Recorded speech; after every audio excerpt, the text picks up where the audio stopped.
कि जो चीज हमको जैसी है वैसी दिख नहीं रही। दिख ये रहा है कि माँ को बड़ा संदेह हो गया होगा, क्योंकि माँ के आगे भरत जी ने इतनी कसमें खा करके अपनी सफाई पेश की है जिस माँ को संदेह नहीं है। और जहाँ पर जिनको सबको संदेह है, जो सब संदेह की स्थिति में, वहां पर भरत जी बिल्कुल खामोश चुप्पी साधे हुए, किसी के आगे एक शब्द भरत जी ने अपनी सफाई में पेश नहीं किया है। तो भैया हम ये कहना चाहते हैं कि भरत जी का ये गूढ़ स्नेह है। और जब ऋषि भरद्वाज जी को पता चल गया, जब उन्हें टेस्ट कर लिया कि संपत्ति चकई भरत चक, हरे मुनिया यसु खिलवार, तेहि निशि आश्रम पिंजरा, राखे भावेनुसार। तो जब भरद्वाज जी को ये पता चल गया कि ये तो इस प्रकार से संपत्ति से, दौलत से, विषयों से ऐसे हटे हुए हैं जैसे कहते हैं चकवा और चकवी का रात्रि में मिलन नहीं होता, तो गोस्वामी जी ने उपमा बड़ी सुंदर दी कि राखे भावानुसार। कहते हैं जैसे कोई तमाशबीन आदमी अगर किसी पिंजरे में जबरदस्ती चकवे और चकवी को बंद कर दे, क्योंकि रात्रि में प्रकृति सिद्ध नियम ये है कि चकवे और चकवी का मिलन नहीं होता, दिन में उनका मिलन होता है, रात्रि में वियोग होता है। अब कहते हैं अगर कोई तमाशा करने वाला, कोई तमाशबीन आदमी देखने के लिए कि देखूं वाला क्या होता है, तो बोले अगर जबरिया चकवा चकवी को किसी पिंजरा में बंद करके रख दे, तो पहले जिस तरह से वो एक तरफ को चकवी का मुंह रहेगा और एक तरफ को चकवे का रहेगा, बेचारे रात तो उसमें काट ही देंगे। तो बोले भरत जी ने इस प्रकार से, वो ऋषि ने जो अपने तपोबल से वैभव और सारा स्वर्ग की संपन्नता वहां जंगल में पैदा कर दी कि हर एक के जितने अयोध्यावासी थे सबके घर में सुरतरु और सुरधेनु सब ही के, और देख अभिलाष सुरेश सची के, जिसको कि इंद्र और इंद्राणी को भी देख करके लालच हो जाता है कि बताइए हमारे स्वर्ग में भी एक कहीं कलप वृक्ष है और एक कामधेनु गाय है और यहाँ हर एक यहाँ टंगी है। तो इतना वैभव जहाँ ऋषि ने किया और ये देखा कि इतना कुछ होने के बाद तेहि निसी आश्रम पिंजरा, राखे भावानुसार। राखे माने रखे ही रखे, भा माने हो गया, बिनुसार माने सवेरा। कहते हैं भरत जी और उस दौलत को रखे ही रखे सवेरा हो गया। भरत जी को नहीं मालूम कि दौलत कहाँ रखी हुई है। ऋषि ने अपने तपोबल से क्या क्या वहाँ पैदा किया, क्या क्या सुख साधन और संपन्नता दी, ये भरत जी को पता ही नहीं चला, रखे रखे दिन निकल आया। तो कहने का भाव ये, जब ऋषि ने ये प्रमाणित कर लिया कि भाई उनको अपनी गलती की अनुभूति हुई, तो मालूम है फिर क्या कहते हैं, सुनहु भरत अरे रघुवर मन माही, और प्रेम पात्र तुम सम को नाई, और तुम तो भरत मोर मते हु, तुम तो भरत मोर मते हु, धरे दे जनु राम स्नेहु। तो भरद्वाज जी कहते हैं, हे भरत जी, मैं ये समझता हूँ कि तुम राम का स्नेह ही हो, तुम भरत नहीं हो। मतलब तुमने आकार जरूर धारण किया वो भरत का, लेकिन तुम राम का प्रेम ही मेरे सामने आकार बनाकर आए हो। तुम तो भरत मोर मते हो। मालूम है, अब ऋषि ने बड़े दावे से कहा मोर मत एहु, अपना मत। जब सारी बात को स्टडी कर लिया, पूरी फाइल, आपको पता है जज जो है वो अपना मत कब सुनाता है, अपना निर्णय जज कब देता है, जब पूरी फाइल की स्टडी करता है। तो जब स्टडी हो गई पूरी फाइल की भरत की, तब ऋषि को ये जरूरत हुई कहने की। आप कहते हैं अब इसको कोई काटने वाला नहीं, क्योंकि स्टडी कर लिया, जब तक फाइल स्टडी नहीं हुई थी कि तुम तो भरत मोर मत एहू। अब ये मेरी अपनी स्टडी के बाद जो मैंने नतीजा निकाला है, जो निष्कर्ष है, जो कंक्लूजन है वो ये है कि धरे दे जनु राम स्नेहु, के मानो राम के प्रेम ने ही अवतार धारण कर लिया है। गोस्वामी ने कहा है, सिया राम प्रेम पीयूष पूरण, होत जन्म न भरत को, मुनि मन अगम जम नियम समदम, कठिन व्रत आचरत को, दुख दाह दारिद दम्भ दूषण, सुज समिस अपहरत को, कलिकाल तुलसी से सठनी, हठि राम सन्मुख करत को। तुलसीदास जी कहते हैं यदि भरत श्री के राम के इस प्रेम पात्र का अवतार इस धराधाम पर न हुआ होता तो तुलसी जैसे सठ को राम की ओर शरण में लगाने वाला कोई नहीं था। और जितने ऋषि मुनि जितने भी राम के प्रेमी हुए हैं उन सबको यदि मार्गदर्शन मिला है तो हमारे भरत जी महाराज के सिया राम प्रेम पीयूष पूर्ण, ये पूर्ण मतलब पीयूष माने अमृत जो है वो इस धरा पर पूर्ण नहीं है। धरा पर तो है ही नहीं, अगर धरा पर होता तो इसको मृतलोक क्यों कहा जाता, फिर तो ये अमृत लोक हो जाता। अमर लोक में अमृत है, लेकिन ये एक हमारी विचारना या यूं कि ये एक शास्त्रोक्त बात है कि साहब चंद्रमा में से कुछ बूंदें उसकी रिश्ती है या आती हैं। अब राम जाने, और बाकी पाताल में रहता है या नाकलोक में रहता है या पाताल में रहता है, ये तो मृत्यु लोक है, इसमें तो अमृत का काम नहीं। लेकिन भरत जी महाराज के लिए कहा गया कि सिया राम प्रेम पीयूष पूर्ण, कहते हैं पूर्ण यहाँ पर अमृत है। राम जी का जो स्नेह है, भरत जी महाराज पूर्ण स्नेह के अवतार हैं। तो इसी बात पर हम थोड़ा विचार करें। ऋषि ने आज भरत जी के प्रेम को प्रमाणित करके कह दिया कि तुम तो भरत मोर मत एहु, धरे देह जनु राम स्नेहु। ऋषि कहते कि ऐसा लगता है कि राम के स्नेह ने ही अवतार धारण कर लिया है। अब जरा हम मिलान करेंगे कि ऋषि ने भरत को प्रेम का अवतार बता दिया। ऋषि ने क्या बताया कि हे भरत, तुम भरतावतार नहीं हो, तुम प्रेमावतार हो। अब हम देखें कि जो प्रेम के लक्षण हैं क्या वो इनमें घटित हो रहे हैं, तभी तो पता चलेगा कि ऋषि ने जो प्रमाण पत्र दिया है वो कहाँ तक सही है, कहाँ तक सत्य है। क्योंकि प्रेम की एक विशेषता है कि प्रेम को सब धारण करना चाहते हैं, प्रेम को सब धारण करना चाहते हैं। और हमारे भरत जी महाराज को देखो, सब अनुगमन करना चाहते हैं। भरत जी महाराज का सब अनुगमन करते हैं नहीं। सिया राम प्रेम पीयूष पूर्ण, होत जन्म न भरत को, मुनि मन अगम जम नियम सम दम, कठिन व्रत आचरत को। मतलब मुनि महाराज ये सब जो है यम दम नियम संयम ये सब कौन आचरण करता। हमारे गोस्वामी जी महाराज कहते हैं कि यदि भरत श्री का अवतार न होता तो ये ऋषि मुनि जो है इनका आचरण नहीं कर सकते थे। अर्थात कहने का मतलब ये कि हमारे भरत जी महाराज जो है उनका जितने ऋषि और मुनि हैं सब अनुगमन करते हैं।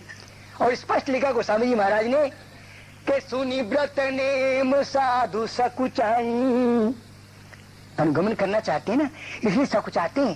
कहते हैं भरत हम तो आपके समान नहीं हो रहे, हम आप जैसे नहीं बन पा रहे, मुझे संकोच लगता है कि मैं साधु, मतलब तुम तो गृहस्थी हो, तुम तो राम के भाई हो, राजकुमार हो और हम साधु हैं, लेकिन हमें शर्म लगती है कि सुनि व्रत नेम, क्योंकि नेम व्रत जो है वो भरत जी महाराज आपका नेम व्रत जो है हम हमारे साधु सन्यासी से ज्यादा तगड़ा है। सुनि व्रत नेम साधु सकुचाई, और देखी दशा मुनिराज लजाई।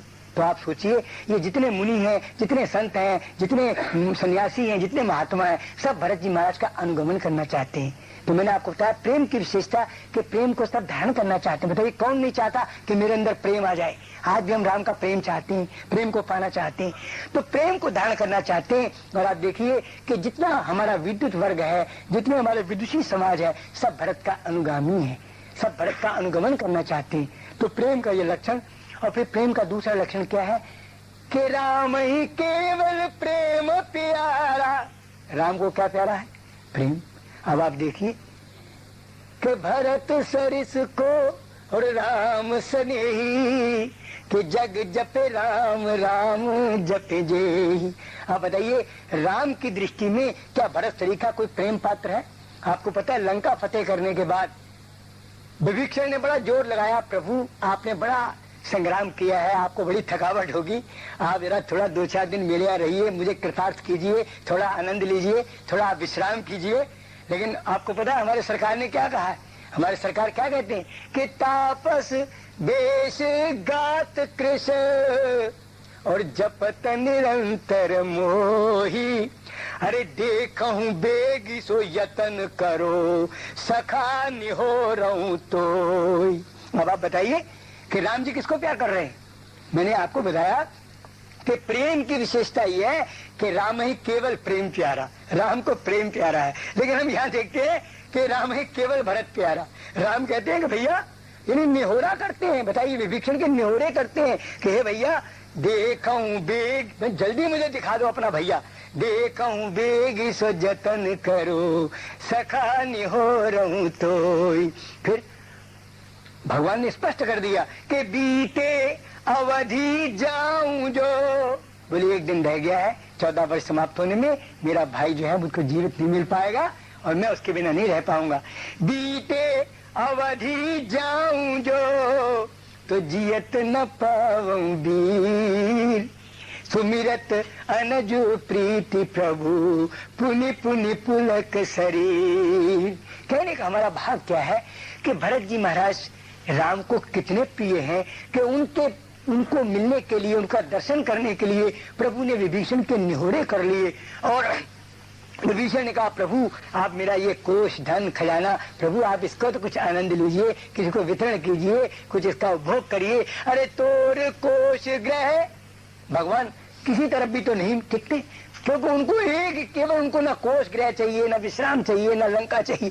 तोर कोष ग्रह मोर सब, अरे सत्य वचन ममतात, सुमिरत भरत प्रीति मोहि, निमिष कलप समझात, सियावर राम जय जय, सियावर राम जय।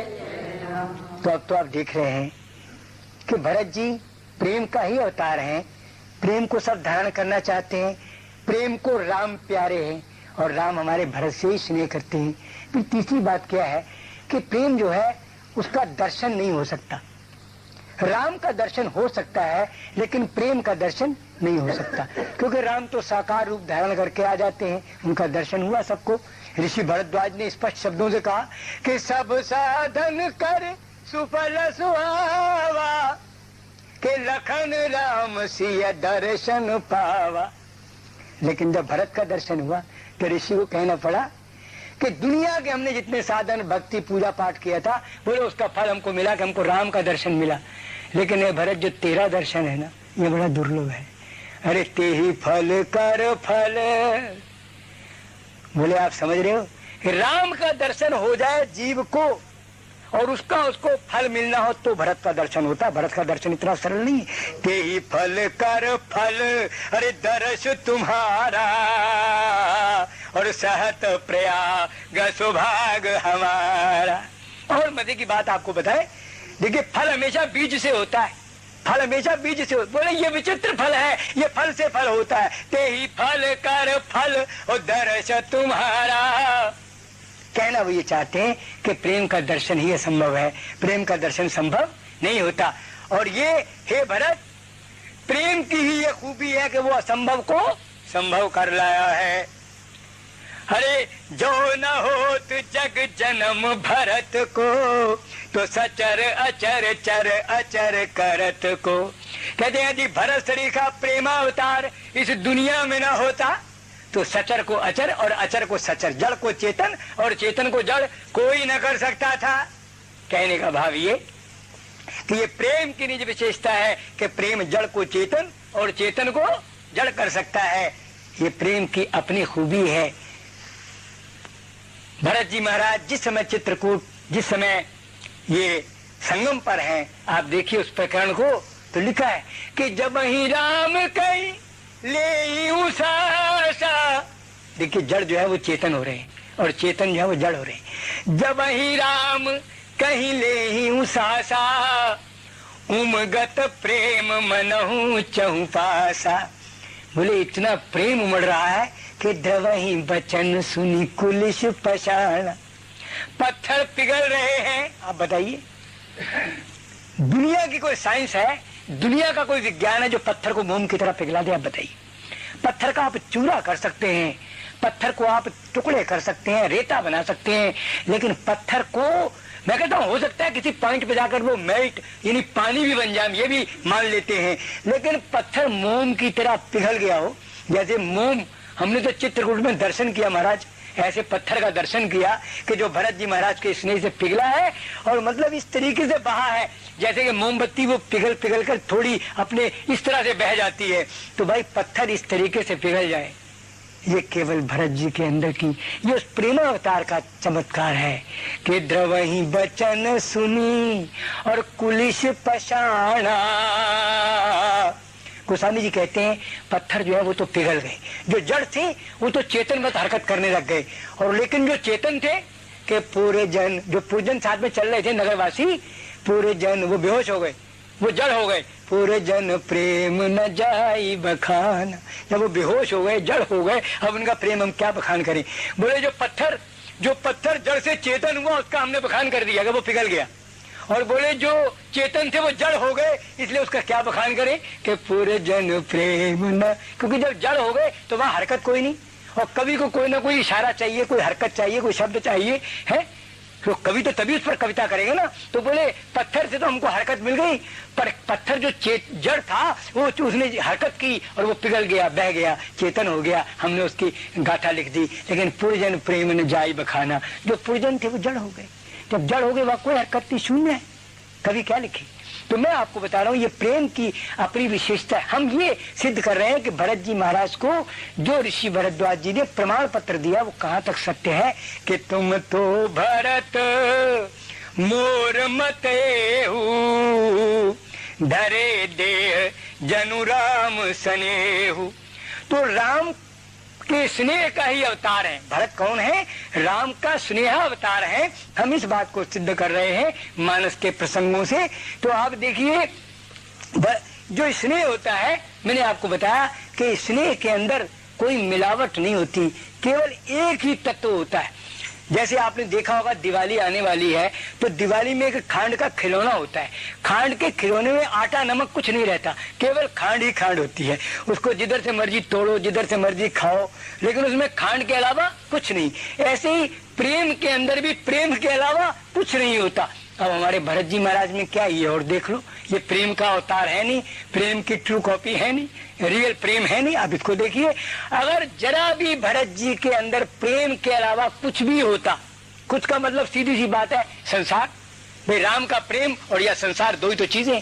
अगर एक राय भर भी संसार भरत जी को छू गया होता तो आप देखिए कि अवध राज सुर राज सिहाई और दशरथ धन सुनी धन दिल जाई और तेहीपुर बसत भरत बिनु रागा चंचरीक जिमि चंपक बागा। गोस्वामी जी कहते हैं कि रमा विलास, बोले को खास बात नहीं है कि रमा विलास राम अनुरागी और तजत बमन जिमि जन बड़ भागी। बोले इतनी धन दौलत संपत्ति की जिसकी, जो अवध राज सुर राज सिहाई, जिसकी इंद्र भी ईर्षा करता है, इतने बड़े राज्य के अंदर और भरत कैसे रहते हैं? तेईपुर बसत भरत बिनु रागा चंचरीक जिमि चंपक बागा। जैसे भौरा चंपा के बाग में रहता है, कहते चंपा तुझमें तीन गुण रूप रंग और बास और कारण कवन जो भ्रमर कभी निकट ना आवे पास। तो चंपा कहती है कवियों की अटखेलियां हैं, कवियों ने आनंद लिया है, लेकिन प्रकृति सिद्ध नियम ये है कि भौरा दुनिया के फूलों पर जाता है लेकिन चंपा के बाग में झांकता तक नहीं है, उधर देखता तक नहीं है, उधर घुसता नहीं है। तो कवियों ने तो आनंद लिया है इस चंपा और भ्रमर का रहस्य उद्घाटन अपने शब्दों में अटखेलियों के रूप में और चुटकुलों के रूप में किया है। तो बोले उन्होंने पहले चंपा को दोषी ठहराया कि चंपा तेरे अंदर रूप रंग और बास और कारण कवण जो भ्रमर कभी निकट ना आवे पास। तो चंपा कहती है साधो मुझ में तीन गुण रूप रंग और बास, अरे जगह जगह के मीत को कौन बिठावे पास। तो ये उसकी अपनी खूबी है। तो कहने का हमारा भाव ये है कि वो भरत जी महाराज देखिए उनको इतना मतलब राजपाट धन दौलत इतना निषेध कर दिया कि जैसे चंपा के बाग में भ्रमर के लिए जाना निषेध। अब आप सोचिए अगर राय भर भी भरत जी के मन में कामना इच्छा कुछ भी होती तो कहते हैं काम भुजंग दसत जब जाही तो विषय निम्ब कटुलाग किताही। कहते हैं कामना रूपी सांप जिस व्यक्ति को डस लेता है उसको विषय रूपी नीम कड़वी नहीं लगती। ये एक प्रकृति सिद्ध नियम है। यदि आपको सांप काट जाएगा तो आपको नीम कड़वी नहीं लगेगी, आपको नीम मीठी लगेगी, क्योंकि सांप के जहर का प्रभाव आपके शरीर में हो गया, आपके मुख में हो गया।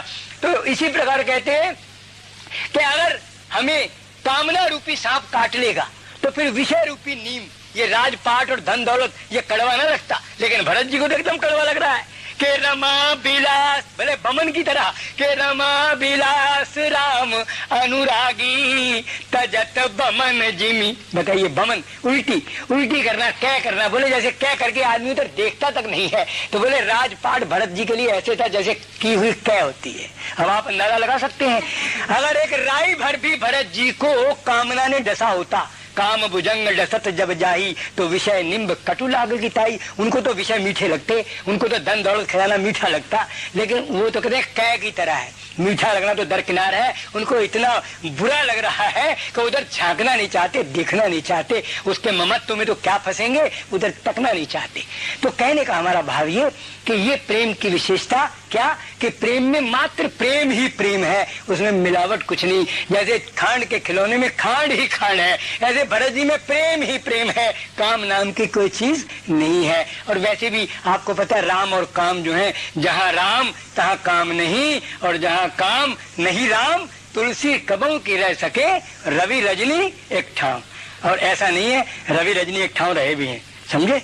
जनुबाजी बेश बनाई मनुष्य राम हेता तिसो है, वो प्रसंग दूसरा है, उसको हम नहीं ले रहे। राम जी काम के ऊपर भी तो बैठे हैं, जब घोड़ा बने हैं वो। तो यहाँ पर बात चल रही है कि भरत जी महाराज के अंदर कोई कामना नहीं, कोई वासना नहीं। अब प्रेम की अगली विशेषता क्या है कि प्रेम अनिर्वचनीय है, प्रेम का वर्णन नहीं हो सकता, वर्णनातीत विषय है, जिसको सूरदास ने अपने शब्दों में कहा है कि अविगत गति कछु कहत न आवे। जैसे निर्गुण ब्रह्म है, उसका विवेचन नहीं हो सकता, ऐसे प्रेम भी निर्गुण निराकार है, प्रेम का कोई आकार नहीं होता, इसलिए का प्रेम भी बिल्कुल निर्गुण ब्रह्म की तरह है कि अविगत गति कछु कहत न आवे। फिर बोले खूबी क्या है इसमें, ये कवियों की तो खूबी है, कहत न आवे और कह भी सब कुछ डालते हैं कि जो गूंगे मीठे फल को रस। कहा भी इतने बढ़िया तरीके से है कि अंतर्गत ही भाव है। बोले जैसे गूंगे का गुड़, भले जानता तो कोई भी नहीं ना कि गूंगे को कितना मजा आ रहा है, क्योंकि गूंगा अगर मुंह से कुछ बोले तब तो पता लगे, और बोल वो सकता नहीं, तो रसा स्वादन करता है लेकिन बोल नहीं पाता। कभी कहते हैं, हम भी उसी तरह से लिख देते हैं कि ये जो प्रेम का रस है ये ऐसा ही है जैसे गूंगे का गुड़ है, हम कहेंगे भी और कुछ कहेंगे भी नहीं। भाई हमने कह भी दिया लेकिन हमने ये कहा कि हमें कुछ नहीं पता, क्योंकि वो तो गूंगे का गुड़ है। अब गूंगे का गुड़, गूंगा कोई बोले तब तो पता लगे कि गूंगे को क्या रस आ रहा है। तो कहने का भाव ये परम स्वाद के लक्षण बता दिए कि आनंद बढ़ाता गूंगे को, कि परम स्वाद सब ही जू निरंतर अमित तोष उपजावे। कहने का हमारा भाव ये कि प्रेम जो है ये वर्णन का विषय नहीं, ये अनिर्वचनीय है। और आप सोचो, गुरु वशिष्ठ जैसा विद्वान पंडित कोई हो सकता है?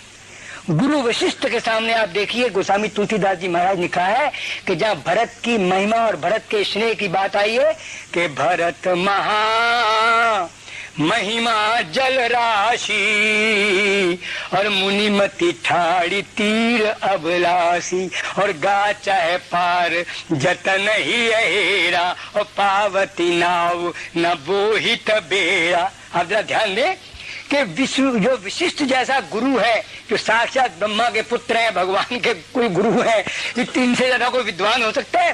गोस्वामी जी महाराज कहते हैं कि भरत महा, एक उपमा दी उन्होंने, बड़ी सुंदर उपमा, कि भरत महा महिमा जल राशि। बोले भरत जी की जो महिमा है ना, ये जल राशि माने समुद्र है, और मुनिमति ठाड़ी तीर अभिलाषी। और जो ऋषि विशिष्ट है ना, इनकी बुद्धि ऐसी है जैसे कि समुद्र के किनारे खड़ी औरत, और वो कैसी औरत है? असहाय, कोई उसके साथ नहीं, कोई बेड़ा नहीं, कोई जहाज नहीं, और वो पार जाना चाहती है। गा चाहे पार, पार जाना चाहती है, जतन ही है। दिल में अपने सारी कोशिशें लगा ली उसने, जितनी अटकलें लगा सकती सब लगा के देख ली, पर पावती नाव न बोहित बेड़ा, न कोई बेड़ा है, न जहाज है, न नौका है, कुछ भी नहीं है, पार जाना चाहती है। अब जरा आप अंदाजा लगाइए, अगर गुरु विशिष्ट जैसे के लिए ये कह दिया गया तो आप अंदाजा लगा सकते हैं ना कि वास्तव में भरत जो है वो अनिर्वचनीय है। हम यही तो सिद्ध करना चाहते हैं कि प्रेम अनिर्वचनीय है, प्रेम का वर्णन नहीं हो सकता है, तो प्रेम अनिर्वचनीय है। भरत जी की, महाराज जी की स्थिति अनिर्वचनीय है। आप और देखिए कि भरत अमित महिमा सुनो रानी, महाराज जनक ने कहा है सुनैना जी से, भरत अमित महिमा सुनो रानी, अरे जान ही राम न सकई बखानी। बोले राम जानते तो हैं, अब जरा ध्यान दें आप, यहाँ अंतर आ गया। बोले गुरु जो है तो जानते ही नहीं, जैसे जो समुद्र किनारे खड़ी औरत है वो जानती ही नहीं कि समुद्र में पानी कितना है, उसे क्या मालूम, अथाह है। लेकिन राम के लिए ये कह दिया गया, क्योंकि राम से बड़ा जानी जान कौन होगा कि भरत अमित। मैं तो सोचता हूँ कि क्या स्टाइल है, क्या तरीका है महाराज गोस्वामी जी का वर्णन करने का, कि किस प्रकार से एक तथ्य को समझाते हैं कि जान ही राम। बोले राम जी जानते हैं, ऐसा नहीं मैं कह सकता कि राम जी जानते नहीं, न सकई बखान। राम नहीं, राम भी अगर चाहे तो भरत की महिमा का बखान नहीं हो सकता है। तो कहने का हमारा भाव ये, हम ये बता रहे हैं कि जो भरत जी महाराज हैं वो भरता अवतार ना होकर वो प्रेमा अवतार हैं, कि तुम तो भरत मोर मत ए हो, और धरे देह जनु राम स्नेह। स्नेह की एक और विशेषता आप सुनिए, समय मेरे ख्याल में 5 मिनट होगा। तो और विशेषता क्या है कि स्नेह जो है, जब प्रेम महाराज आते हैं तो ये आपकी शुद्ध बुद्ध को खो लेते हैं, आपकी शुद्ध बुद्ध खो जाती है। ये प्रेम की जब पराकाष्ठा होती है, जब प्रेम महाराज आपके ऊपर छा जाते हैं तो आपकी ये स्थिति बन जाती है। आप देखिए रामचरितमानस में स्थिति क्या बनती है। सुतीक्षण जी महाराज के निर्भर प्रेम मगन मुनि ज्ञानी, और कहीं न जाए सो दशा भवानी, के दिशी अरु विदिशी। देखिए शुद्ध बुद्ध खो गई, ये प्रेम की पराकाष्ठा, ये प्रेम का लक्षण है कि आदमी शुद्ध बुद्ध खो बैठता है। के दिशी अरु विदिशी पंथ नहीं सूझा, और को में चले वो कहा नहीं बूझा, और कबहू कफिरी पाछे पुण्य जाई, और कबहू का नृत्य करे गुण गाई। कबहू कफिरी पाछे पुण्य जाई, और कबहू का नृत्य करे गुण गाई। तो प्रेम जो है वो ऐसी दशा उत्पन्न कर देता है कि वहां पर आदमी की शुद्ध बुद्ध खो जाती है। ऋषि इधर से आए हैं, ऋषि को ये भान नहीं रहा कि मैं कहाँ से आया था, किधर को जाना था, मुझे किधर को पहुंचना है, किधर मेरी मंजिल है, भूल जाता है। कभी बैठ जाता है, कभी उठ जाता है, कभी खड़ा होकर नाचने लगता है। तो प्रेम के ये सब लक्षण हैं कि जो भरत जी महाराज के अंदर हमको दिखाई पड़ रहे हैं। आप देखिए भरत जी महाराज गुण निषाद के साथ चल रहे हैं, राम जी का वो आश्रम आ रहा है पंचवटी वाला। तो स्थिति क्या है, स्थिति ये बनी हुई है कि सखही स्नेह विबस मग भूला। आप जानते हो ना कि ये सखा कौन है, ये सखा कौन है, ये निषाद है, जिसने भगवान से ये कहा था बन बेहड़ गिर कंदर खोहा, और सब हमारे प्रभु पग पग जोहा। निषाद ने कहा था कि महाराज यहाँ की जितनी बन बेहड़ गिरी कंदर कोहा, जितनी गुफाएं हैं, जितने पहाड़ हैं, जितने जंगल हैं, ये सब प्रभु हमारे पग पग जोहा। ये एक एक कदम प्रभु हमारा नपा हुआ है। अर्थात एक कदम भी रास्ता ऐसा नहीं है कि जिससे हम कभी भी धोखा खा जाएं, इतना हमारा यहाँ अभ्यास है। और आज वो सखा भरत जी के साथ चल रहा है। गोस्वामी जी को लिखना पड़ा कि ये प्रेम की पराकाष्ठा है, ये न सखा का दोष है न भरत का, ये तो भरतावतार, ये जो प्रेमावतार है ये उसका प्रभाव है। कि प्रेमावतार का प्रभाव क्या हुआ कि सखही स्नेह दिवस मग भूला। सखा को बताइए किसको प्रेम, यानी किसको रास्ता भूला, जो ये दावा करता है इस बात का कि सब हमारे प्रभु पग पग जोहा, उसको रास्ता भूला है। कि सखही स्नेह विबस मग भूला, तो कही सुपंथ सुर बर सही फूला। तो देवता लोग आकाश से फूल बरसाते हुए उनको रास्ता दिखाते हैं, वो मार्ग निर्देश करते हैं, कहते हैं भैया तुम गलत रास्ते पर चल रहे हो, जरा इधर से चालू हो जाओ। कहने का हमारा भाव ये है। तो भरत जी महाराज के लिए ऋषि भरद्वाज जी ने कहा कि तुम तो भरत मोर मते हो, धरे देह जनु राम स्नेहु। और भरत सरिस को राम सने, जग जपे राम राम जपे जेहि, जग जपे राम राम जपे जेहि। बोलिए सियावर रामचंद्र भगवान की जय।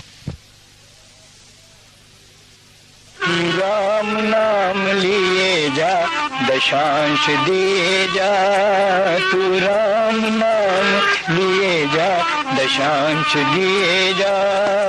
यूं आने वाली मुश्किलें आसान किए जा, यूं आने वाली मुश्किलें आसान किए जा।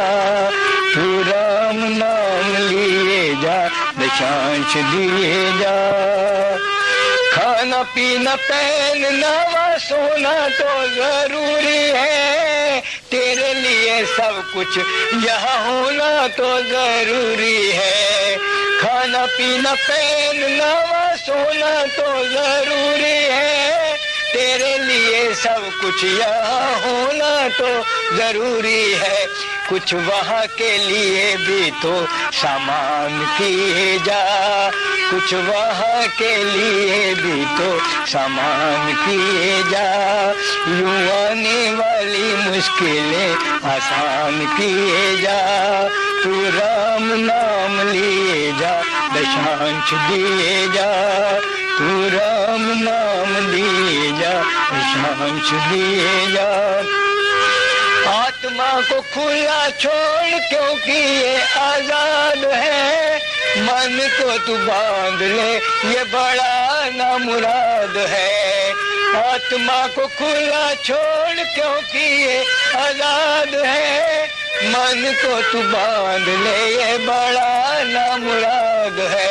हर बात में ना इसको ही प्रधान किए जा, यूं आने वाली मुश्किलें आसान किए जा।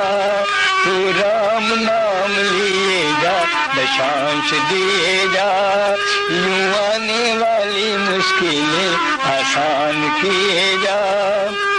कोलू के ओ बैल आठों पैर चाहे काम कर, दो घड़ी आराम से कभी तो राम राम कर।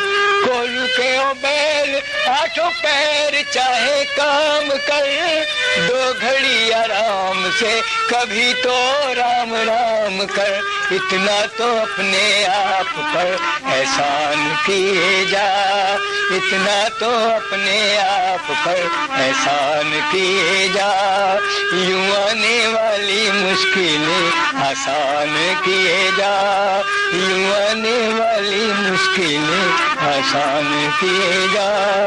तू राम नाम लिए जा, दशांश दिए जा, तू राम नाम लिए जा, दशांश दिए जा। कभी कोई आए यहाँ, कभी कोई जाए, कभी कोई आए यहाँ, कभी कोई जाए। जीव है मुसाफिर और ये जग है सराय रे, जग है सराय। कभी कोई आए यहाँ, कभी कोई जाए, कभी कोई आए यहाँ, कभी कोई जाए। जिसने भी आके यहाँ झंडे गाड़े, उसके ही मौत ने पाँव उखाड़े। नामो निशान तक नजर न आए रे, नजर न आए। कभी कोई आए यहाँ, कभी कोई जाए, कभी कोई आए यहाँ, कभी कोई जाए। जीव है मुसाफिर और ये जग है सराय रे, जग है सराय। कभी कोई आए यहाँ, कभी कोई जाए।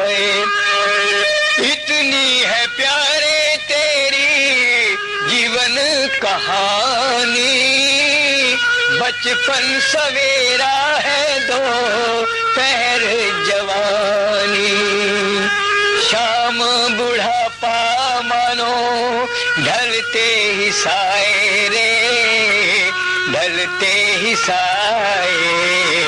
कभी कोई आए यहाँ, कभी कोई जाए, कभी कोई आए यहाँ, कभी कोई जाए। जीव है मुसाफिर और ये जग है सराय रे, जग है सराय। कभी कोई आए यहाँ, कभी कोई जाए, कभी कोई आए यहाँ, कभी कोई जाए। दादा का मकान बना पोता निगहबान है, ये भी बेचारा चंद रोज का मेहमान है। पोते का भी पोता अब तो मालिक कहाए रे, मालिक कहाए। कभी कोई आए यहाँ, कभी कोई जाए, कभी कोई आए यहाँ, कभी कोई जाए। जीव है मुसाफिर और ये जग है सराय रे, जग है सराय।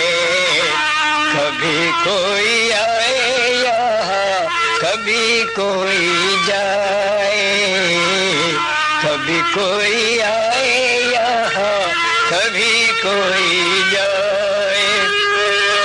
उन्हीं के तो नाम आज दुनिया में छाए हैं, नेकी के महल जिन लोगों ने बनाए हैं। उन्हीं के तो सारा ये जहान गुण गाए रे, सब गुण गाए। कभी कोई आए यहाँ, कभी कोई जाए, कभी कोई आए यहाँ, कभी कोई जाए। यदि राम से लग जाए प्रीत, सारी दुनिया बने तेरी मीत। कोई दिखे न तुझे विपरीत, सारी दुनिया बने तेरी मीत। यदि राम से लग जाए प्रीत, सारी दुनिया बने तेरी मीत।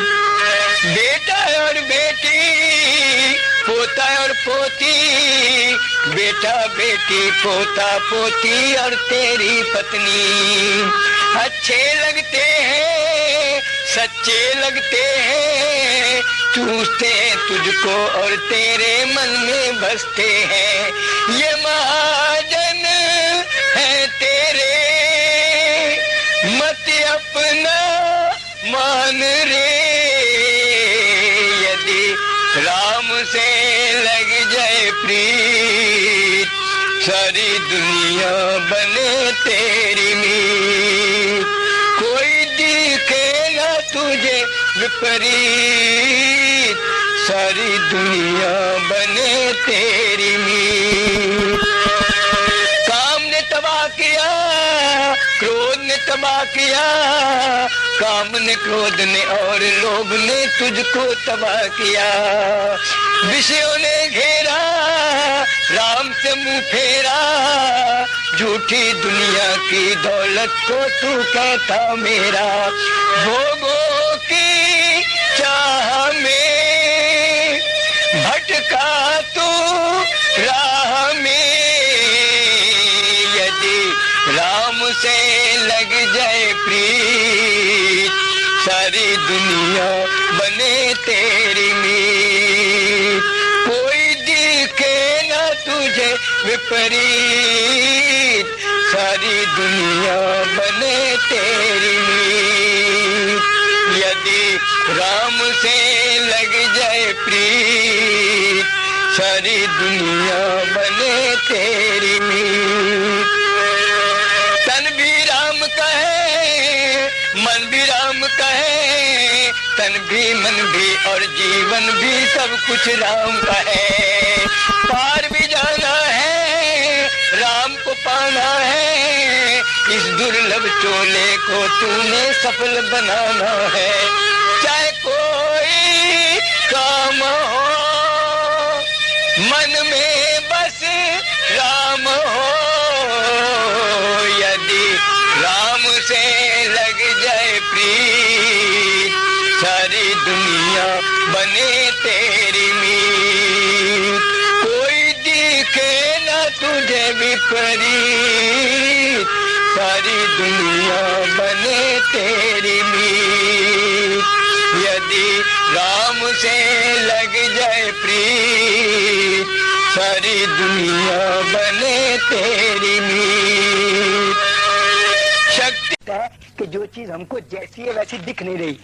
दिख ये रहा है कि माँ को बड़ा संदेह हो गया होगा, क्योंकि माँ के आगे भरत जी ने इतनी कस्में खा करके अपनी सफाई पेश की है जिस माँ को संदेह नहीं है। और जहाँ पर जिनको सबको संदेह है, जो सब संदेह की स्थिति में, वहां पर भरत जी बिल्कुल खामोश चुप्पी साधे हुए, किसी के आगे एक शब्द भरत जी ने अपनी सफाई में पेश नहीं किया है। तो भैया हम ये कहना चाहते हैं कि भरत जी का ये गूढ़ स्नेह है।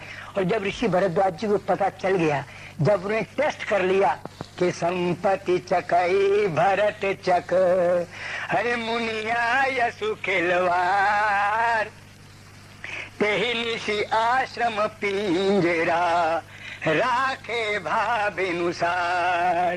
तो जब भरद्वाज जी को ये पता चल गया कि ये तो इस प्रकार से संपत्ति से, दौलत से, विषयों से ऐसे हटे हुए हैं जैसे कहते हैं चकवा और चकवी का रात्रि में मिलन नहीं होता, तो गोस्वामी जी ने उपमा बड़ी सुंदर दी कि राखे भावानुसार। कहते हैं जैसे कोई तमाशबीन आदमी अगर किसी पिंजरे में जबरदस्ती चकवे और चकवी को बंद कर दे, क्योंकि